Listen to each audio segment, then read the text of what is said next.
Bizde келесі салатымыз Рафаэлло салаты. Мында картошка, мында жұмыртқа, тоже теркадан өткен.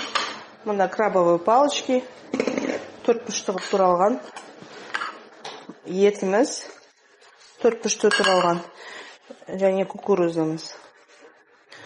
Енді бұны майонезбен заправить етеміз да, жақсылап араластырамыз.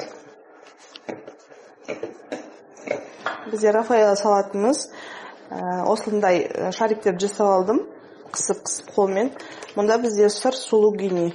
Енді соны осы майда теркадан өткізіп, сеуіп шығамыз.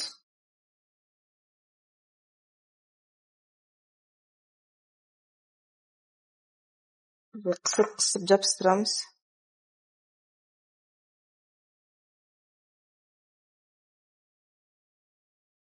Өзіңіз қалауыңыз бойынша украшение жасай бересіздер.